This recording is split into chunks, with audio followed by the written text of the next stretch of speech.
Everyone, thank you for joining us and welcome to Exploring Cybersecurity, the podcast where we deep dive into all aspects of cybersecurity news and trends. I'm your host today, Jeremy Ventura, Field CISO here at ThreatX, a managed API and application security platform. Today is episode 4 of the podcast series, and I'm super excited to be joined by my good friend and guest today, Mr. Ed Covert. With nearly 30 years in the cybersecurity industry, Ed is the head of cyber risk engineering at Bowhead Specialty Underwriters, which is a provider of cyber risk insurance. Ed has a master's degree in information technology management and specializes in organizational leadership and change management. Ed is also a published author and can be a regularly seen speaker at cybersecurity events and forums across the country. Ed is also on the board of directors of the local ISC Squared chapter in Los Angeles. Additional details about his publications, community involvement, and work history will be in the link below at edwincovert.com. But without further ado, Ed, thanks for joining me today. Absolutely. I've been looking forward to this for a while now. Absolutely. And for the audience that doesn't know, Ed and I go way back. Ed and I are both located here in lovely Southern California, even though we just had a hurricane and earthquake yesterday. Yeah, the hurricane. What a day.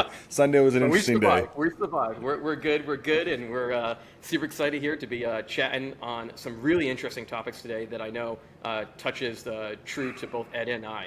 But Ed and I were actually just together at the local Las Vegas Black Hat 2023 conference just 2 weeks ago now. Yeah. And Ed and I had a good conversation. But Ed, I want to turn it over to you. How was your conference? I know for a lot of people it was some of them was the first time back in a long time after COVID. But how was your conference? Was there anything kind of super cool that you saw from a vendor or a speaking session or through conversations?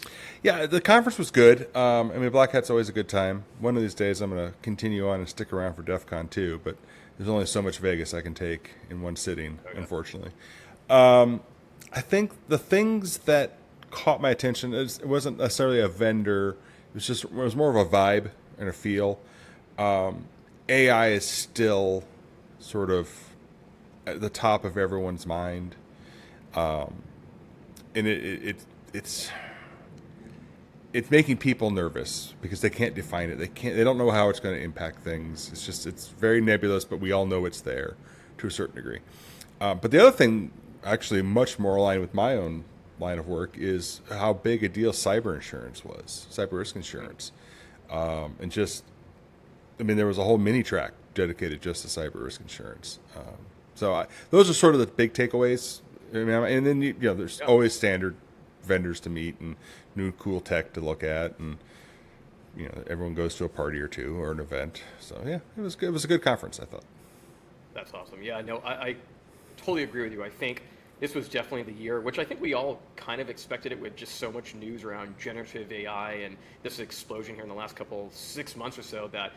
From RSA to Black Hat, that time frame, there was a lot of security vendors just saying, oh yeah, we're now powered by AI. Right. Or, oh yeah, we're doing AI security. Yeah. So I think going into it, we knew that there were going to be booths and banners that just said, oh, AI cybersecurity. So I wasn't a shock when walking around the trade floor and seeing a lot of vendors talk about AI or speaking sessions around AI. I think even the keynote was AI. Yeah, it reminded me of RSA, I want to say it was like 3 years ago maybe, where everything was machine learning.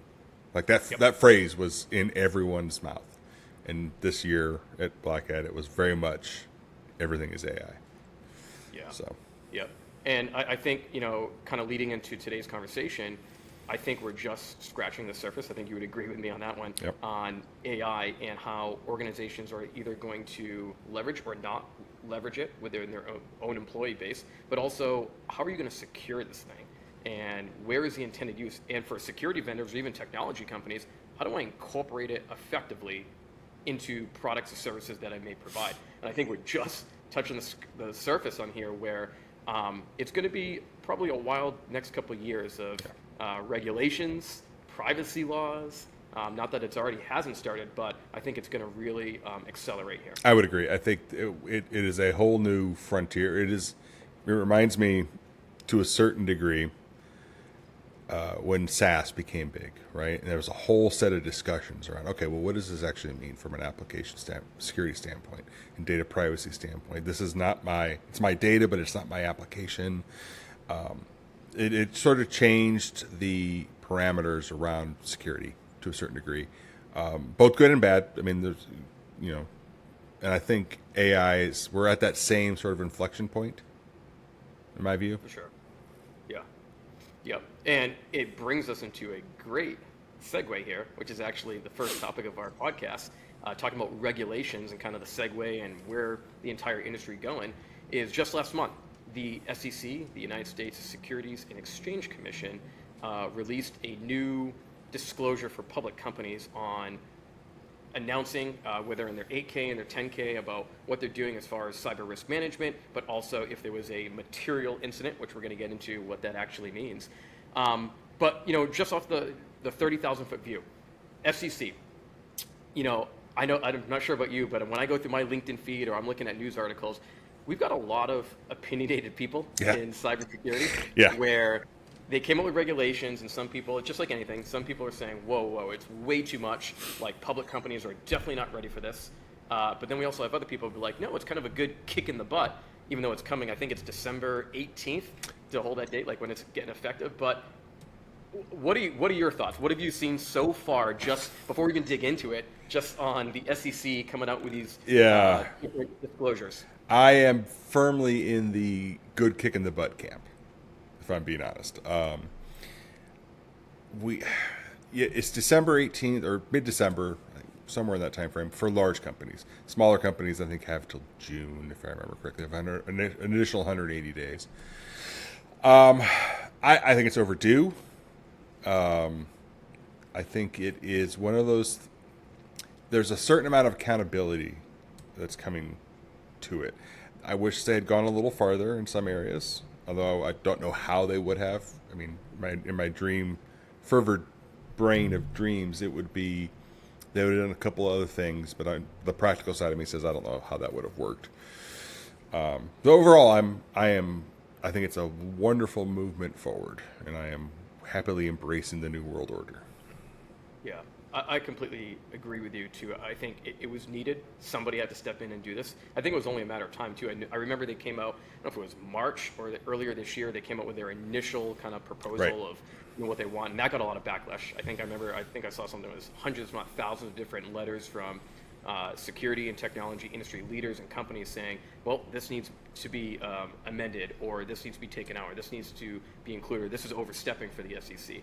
And so I think with that, they've now released a disclosure, but I think one of the biggest debates right now, the hot topic, is this whole notion on the disclosure of within or after a material incident is determined, you now have to report it in this 8K for your investors and shareholders within 4 days. Yeah, 4 days after determined materiality. Yeah, it's a bit of a cop-out in my view, but it's also, I think, a necessary cop-out. Realistically, there was no way you could, I shouldn't say that. There's not a good way to get disclosure stuff out in 4 days after incident, right? After, you call as an incident. It's not practical. There's too much unknown rather going on. It's chaos. We've all sat around on incident response.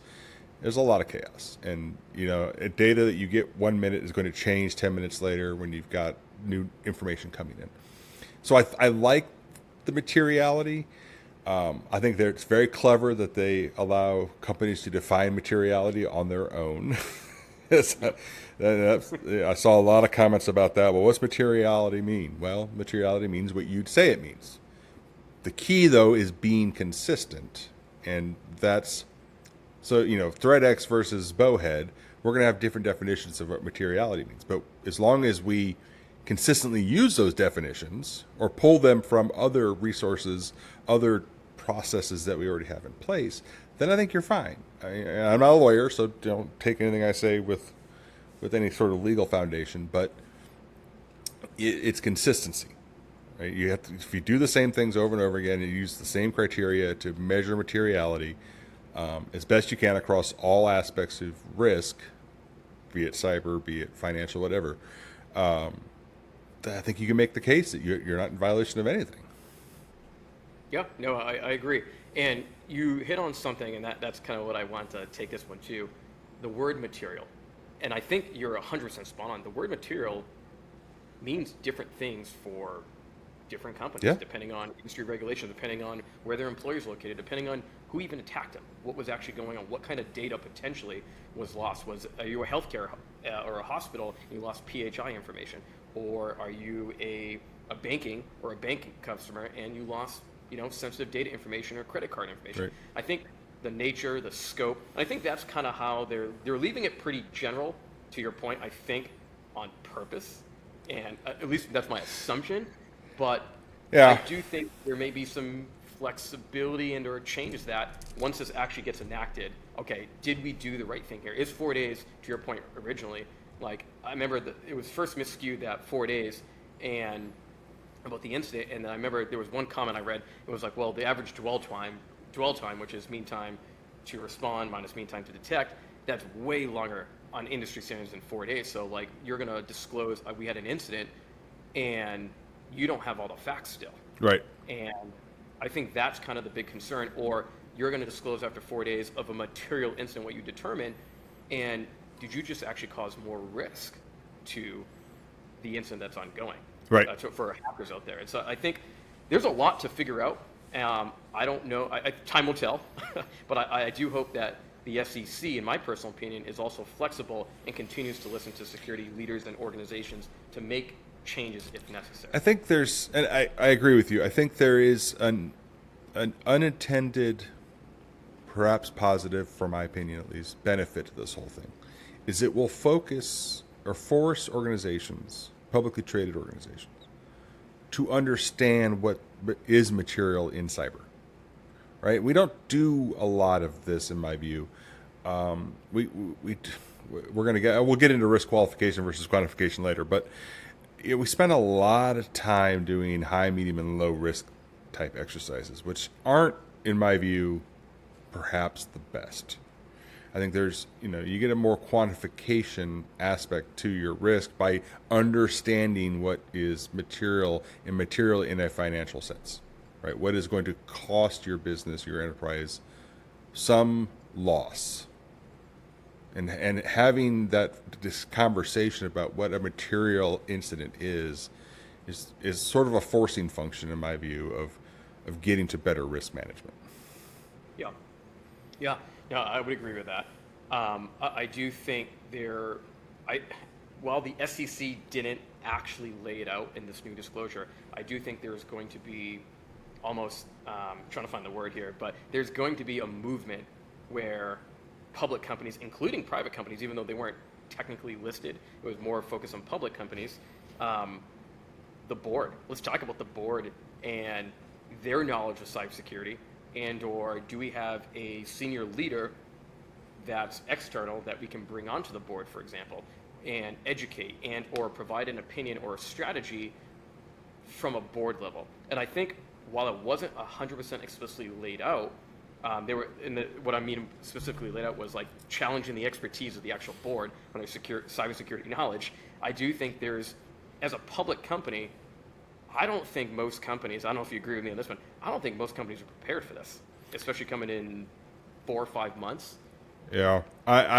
So the original draft of this required a cyber person on the board, or somebody on the board with sufficient cyber knowledge. Now, I don't know, I can't remember off the top of my head if they actually defined what that meant. But I took it to mean, much like Sarbanes-Oxley required a cyber person, something along those lines. That obviously was pulled out of the final version. So that's the one I think everyone, at least the people that I've run into and discussed with this, I think that's the one that they thought was going to be in, and they were sort of looking for and hanging their hat on. We got to have a cyber person on the board. Now you don't, but I don't think that reduces the risk to the organization by not, it doesn't. You still have to have cyber knowledge, right? You still have to know cyber knowledge in some way, shape, or form. It's just whether or not you've got a person dedicated to it or not is sort of the question. I think the board is in for, or the boards are going to be rapidly spinning up their knowledge. It's again a forcing function. Right. I think it'll take a while. I think you're not going to see a lot It's just like Sarbanes-Oxley. It was, again, sort of regulatory chaos when that first happened. But it'll settle down, and people will make sense of it. Adopt. I do think there was like one theme as you were talking about there, as you were saying, the board is starting to get a little, let's call it antsy. The word I want to use was a sense of urgency. Yeah. I think that has, to your point, right, the forcing function of this is, I think if you're sitting there and you're a CFO or CIO or chief marketing officer or whatever it might be, and you're on a board, I think you have to subconsciously think here, like, hey, there's a sense of urgency. Like, if I'm not in tune or in depth with cybersecurity, I may start trying to get some resources or get a little bit more tuned in with my team that's actually doing security and figure out, okay, how does this actually affect my function, my department, my role? And I think, I know you and I both talked about this, even my time I was an incident response consultant earlier in my career, and we would go in and do tabletop exercises. And we would bring in different department leaders, like, oh, we are going to bring in the director of finance or the CFO or marketing. And I remember going through these run books and playbooks of like, okay, a ransomware attack happened. What are you doing in a ransomware attack? And it was the Spider-Man meme where they're pointing at each other, Right. where they're like, I didn't know I was involved in a cybersecurity incident. Right. And I think this SEC disclosure and some of the other regulations and laws that we're seeing kind of get put in place is really, again, I love the word you use, that forcing function. It's going to drive more urgency. It has to, right? Because what's going to come out of it if you do not disclose of an incident in the 4 days, or you didn't have all the materialistic information included in that 8K or that 10K for investors? Are you going to be fined? Yeah, there's real consequences. That's and nothing motivates people like consequences.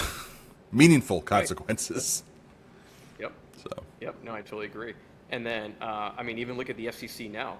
We know it's coming because even the FCC, with the SolarWinds, I believe it was the CEO and their CSO, Chief Security Officer, just earlier this year too, they also sent out Wells notice. Yep. Which is all about potential civil liabilities or enforcement that's going to be taken on improper. Again, I'm not going to get into it, but like improper notification of security incidents and what was happening. And so if they're sending out Wells notices and potentially going to take some civil action here, I do think there's going to probably be a list of consequences, whether it's fines, whether it means, if you didn't properly disclose and you're the CISO or CIO, you can never work for a public company again. Yeah, that last one might be a smidge extreme, but I get your point. There's going to be, this has been a long time coming, in my opinion. Right, the accountability in cyber. Now, you can also make the case that accountability goes both ways. It's not just the company that is implementing a cyber program. It is also the tools upon which they rely on. Yep.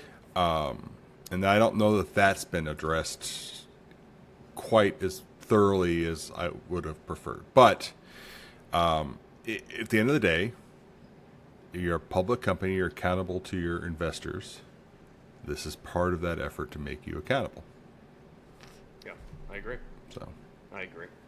And I think it's a great segue, and you mentioned it already, but I know we've been antsing to get on this, and I know this hits home for you because it's a lot of part of your work too at Bowhead. Risk management, and then specifically, you already touched upon this at a high level, but risk quantification versus risk qualification. For audience members out there, sometimes we hear that and it can be sometimes a little confusing. Ed, in your world, in your experience, how would you break down the difference between risk quantification versus risk qualification? Sure. Starting there. So a qualitative risk analysis is an effort that uses ordinal terms, right? So things like low risk, medium risk, high risk, based on some set of criteria. A quantification or quantified risk process actually uses dollars, is really what it comes down to, and probabilities. So there are ways to probabilistically determine the likelihood and the impact of an event. And it's a lot of it's sort of shifting terms. If for folks who are really, this became like my pet project over the summer, is just how many people I can convince to stop using qualitative risk and going into quantitative risk. I would recommend, there's a great, actually, I have it here. I'm going to hold it up for the camera because I keep it by my desk. We'll put the link below. Yeah, let's see, there we go. How to Measure Anything in Cyber Risk.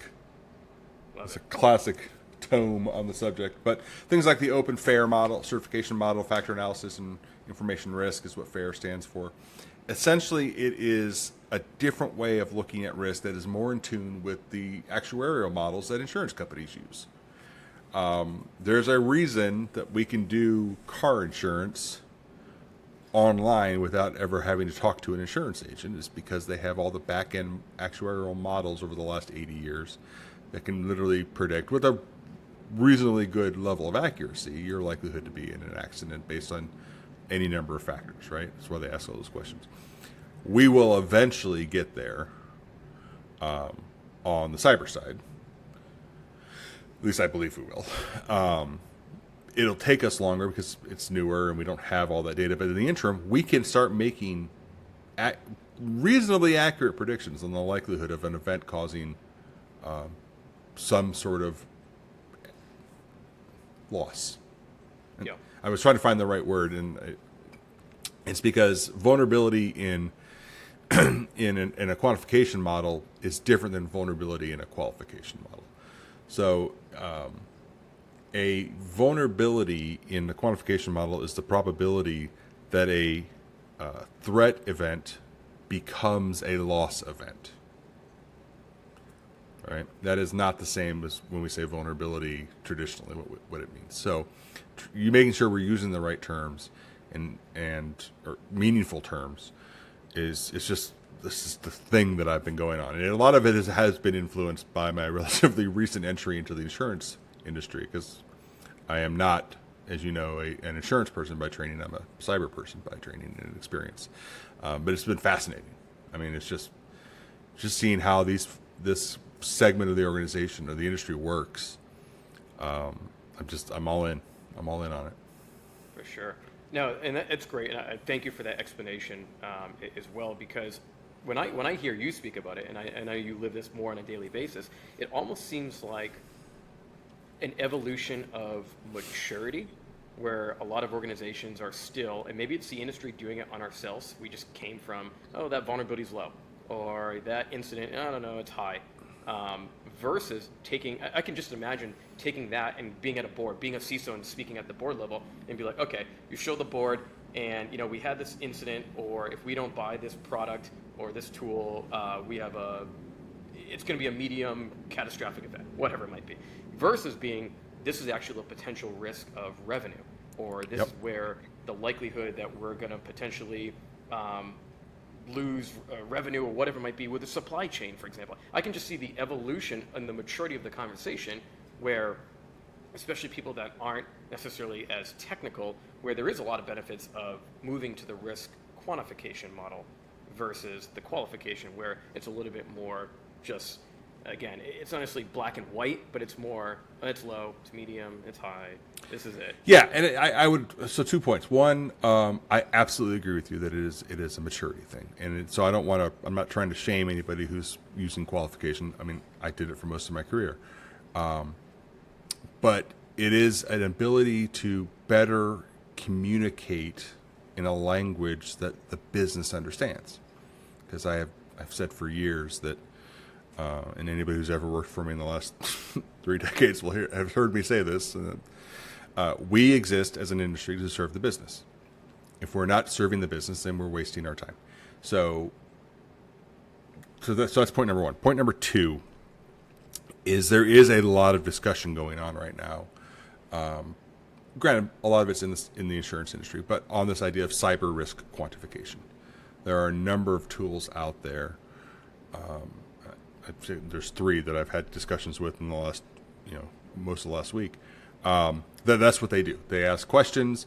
They have actuarial models that they're using, Monte Carlo simulations, that sort of thing, to give you that 1 in 100 option of this is the big event that will occur once every 100 years versus what's our annualized average loss, and so they have all those models.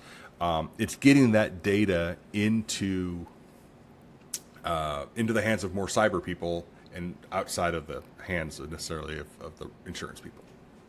But that just takes time.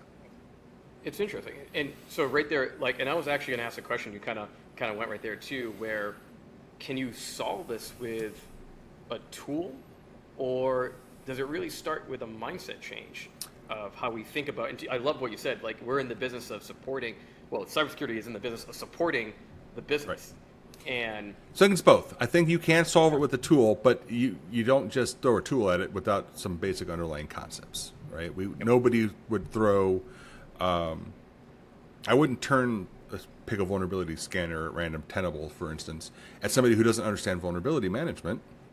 That just seems silly. I mean, you need to have at least the basic understanding of what the tool is supposed to be doing, how it's supposed to be helping you. So having that sense, in that foundational understanding of how we measure risk, I think is important. Yeah, no, it's super insightful that you described it, and also kind of, again, without picking on, because to your point, right, and I've worked for many organizations, even some of the consulting organizations, we were so focused on the risk qualification, right, using numbers or using like, it's low, again, medium, high, versus actually taking that approach of the quantification aspect of it. Right, and if we get into it, I mean, we're still teaching high, medium, and low risk in cyber courses. Either it's just we like color charts, and we're told, oh, the color charts are easier for the executives to understand. And what we really need to be doing is taking that, and these are not original ideas. These are ideas that came directly out of this book, so I'm not taking anything away from anyone. Okay, we can still do the quantification modeling. We can still have all those points, and we can translate those into this is but that requires executives to have a risk tolerance level that they understand. Are willing to accept this much risk, i.e. this much loss, before I want to put in a control, right? So then you can start having discussions about, is this actual risk within our tolerance level? Because it's only going to cost us X number of dollars, and that's just the price of doing business, or do we want to spend some amount of resources, time, money, what have you, to put in a control to address that risk because it's outside of our risk tolerance level. But those are discussions that we need to be having. And it ideally leads to objective business outcomes. Yes. Right? And I think that's kind of the key where you're going right there, where understanding tolerance, avoidance, acceptance, right? And I know we could probably do a whole podcast about risk management, risk acceptance, risk avoidance. Right. And we'd be here all day. I don't know. We might put people to sleep on that one, but that's okay. No. The people that listen to this podcast are going to absolutely get it. They're going to love it. Trust me. But no, and I think, going back, right, it leads to business outcomes. And I think having that approach and having that mindset, having that framework is ideal for how we as security leaders can also think bigger about the organization. I think sometimes we do it on ourselves in a way where, I don't know if it's because sometimes the industry itself is technical or maybe a little bit more introverted. We think sometimes about problems like this, and we don't necessarily look at it at a grand scale, right? How does me adding this tool for the marketing team actually affect the entire business? Even though, for example, I don't know, maybe it doesn't have single sign-on, right? I'm picking a wild example, but It's actually not that wild. No, it's not. That's the problem. It's not that wild.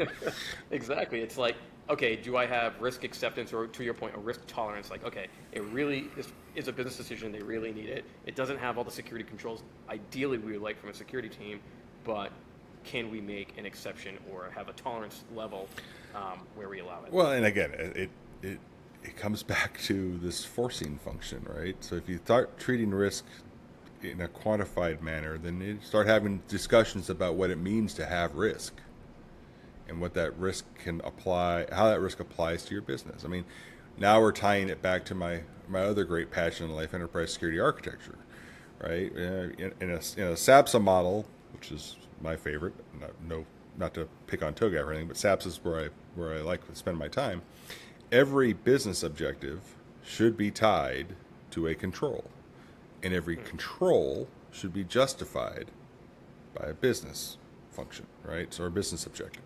So this idea of two-way traceability, forwards and backwards, I mean, that's pure risk management. You start adding quantification on top of it, and you can actually see how these things work, how they link. Wow. I love the traceability. I know. I'm actually gonna put you on the spot. Could you give the audience an example of how you've seen this either work? And it doesn't have to be a real life example, but how that can actually lead to the traceability aspect, how a control leads to a business objective and vice versa. Yeah, sure. So we did this at Deutsche Bank, and there are several iterations past what my team did originally at Deutsche Bank when I was over there. But and they're doing great work. So kudos to them to keeping that up. The lady who runs that now is she's brilliant. She used to work for me. But anyway, so the point is you have a mission objective. So let's think about the bank. Bank has an objective of keeping its ATMs up 24/7. That is a customer metric that they need to hit as a business objective. So then you start thinking through, okay, so what does that mean? What are the technical parts of that problem? And then you get into security drivers. What are the drivers that enable that technical solution to exist, which allows the bank to keep its ATMs open? And so you go through this whole process. At the end of the day, you get to a specific control, either management, technical, or operational control, that says, if enabled, this will keep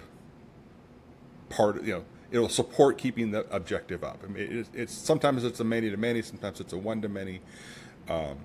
But this control might be battery backups in the ATM. That is a technical redundant control that allows that ATM to stay up 24 hours a day. Now, what you can also do, that's the forward-looking way. If you have a control tied to that ATM that says for high visibility so nobody trips on it, it's got to be painted neon hunter orange, right? Yep. Is that control tied to that mission objective of keeping that ATM up 24 a day? Nah, probably not. So you start going backwards and figuring out how it got to that control, or how it got to from that control to the mission objective. That's the two-way traceability backwards. That's the justification. And what you find out is you don't actually have to spend the money on the paint and the resources to paint the box, or the extra cost for your box manufacturer to make it hunter orange, so everyone can see it, because it has nothing to do with the control of the mission objective of keeping the ATM up 24 hours a day. So that's. I think you just gave a class on decision making 101. Like that covers multiple different concepts and topics there, but I think it's fantastic. Well, thank you. I just made that one up. I've never used the hunter orange variant. I've used the ATM version before, but I've never done the hunter orange. All right, I told you I was going to put you on. No, I appreciate it. I appreciate it. No, that's get to flex those muscles. There's ESA muscles every once in a while. Absolutely. Well, with just a couple minutes left, Ed, I want to talk about one more topic, and that's really about.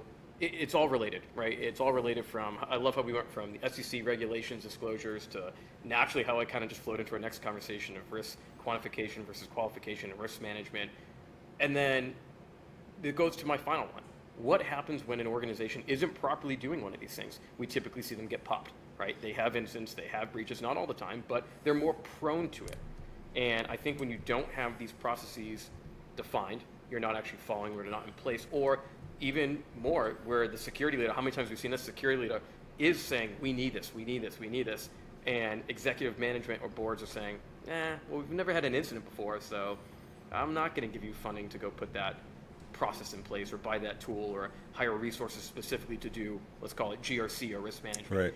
And what happens is a lot of times it always comes back down to kind of this concept of cyber hygiene or fundamentals. And I do think this is a very big core component of fundamentals and how organizations can inevitably become more secure, or at least lower that risk tolerance, or even have better processes in place for that inevitable when an incident happens.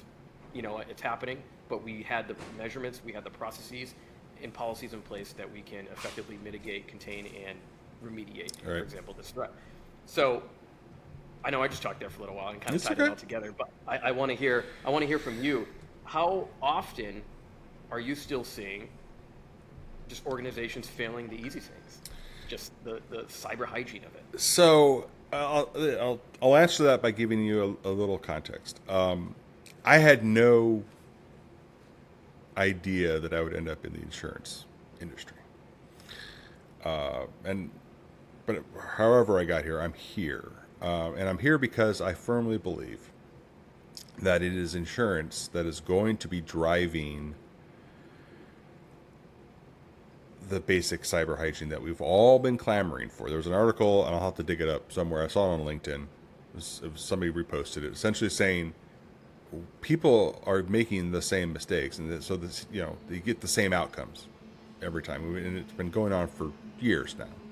So what I'm seeing is part of my job as the head of risk engineering is to evaluate programs that come in and that want cyber insurance. So what I'm seeing is it's getting better. And it's getting better because the cost of not getting better is becoming insurmountable, not because of the cost of the incident, but the cost of getting insurance, which is now becoming more and more required for certain industries and certain relationships, is becoming untenable without some of these controls in place. So your basics, right? A solid identity and access management program, solid inventories of hardware, software, and data, incident response with forensics capabilities, disaster recovery plans that have actually been tested, not just tabletop, but tested, backup restoration from backups that's done more than once a year. This is a personal pet peeve of mine, if anybody out there is listening. And then crisis communications is part of that disaster recovery program. But and those are all very broad sort of areas. But having those sorts of basic things, we know how to do these things.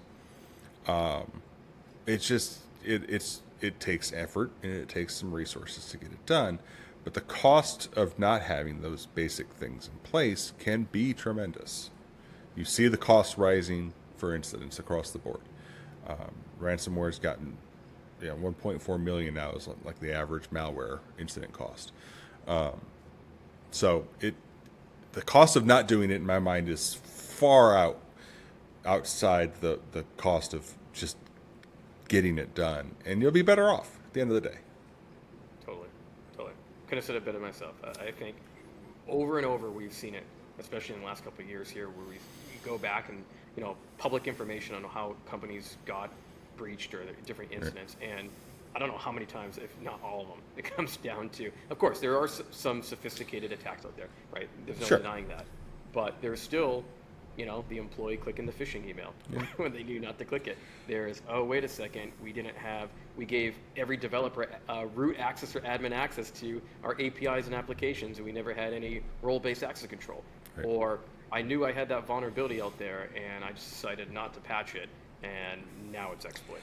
Well, prevention's better. An ounce of prevention's better than a pound of cure. I get all that, but you're going to get popped. Everyone is at some point is going to have. Just like statistically, you're going to have a car accident, whether we like it or not. It's the ability to recover and respond to that is ultimately what we're looking for, right? Are you down because of the incident? Are you down for a week?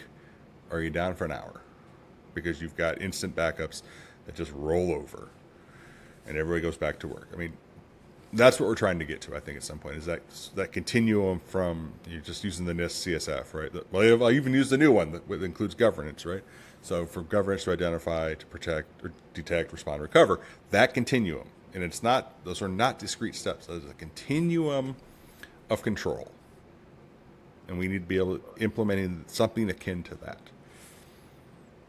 Absolutely. It's definitely a journey. Right? It is a journey. It's a journey. It takes time. It takes resources, as you mentioned. It takes buy-in. Yep. Right. It takes building that culture, and that starts a lot of times from top up.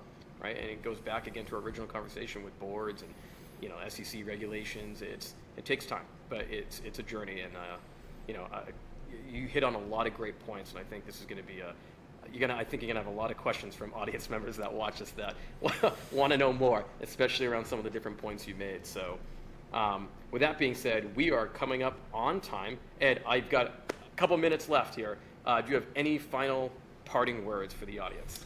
Could be anything. Be sure to drink your Ovaltine. There you go. I like that one. I like that one. It's a long story. No, I appreciate the opportunity to be on here. Jeremy, it's always great to chat with you. You said this would be like two guys at a bar having a conversation. That's exactly what it was. It's a little early for me to be drinking, but I like to pretend. 5 o'clock somewhere. 5 o'clock somewhere. Yeah, well, 5 o'clock somewhere. That's right. But no, I really appreciate the opportunity. This has been great. Absolutely, and thank you so much for spreading your expertise, your knowledge through the years and years and decades that you've been doing this. And I think it's going to really resonate with a lot of different viewers, from people getting into cybersecurity to CISOs to board levels to people that aren't even in tech. So again, Ed, I want to appreciate your expertise coming on today and sharing all that knowledge. And for anyone that's listening, again, in the links below, we will have Ed's website, edwincovert.com, where you can find out more about his publications, speaking sessions that he's doing coming up, and a lot of great content that Ed puts out. Ed, again, thank you so much for joining me today, and I hope you stay safe out there. We have no more hurricanes here in California. Appreciate that thought. No more hurricanes. Awesome. Thank you, everybody, and for attending today for Exploring Cybersecurity. You can find all episodes on Spotify, Amazon, Apple Podcasts, and all other streaming services. So with that being said, thanks, everybody, and enjoy the rest of your day.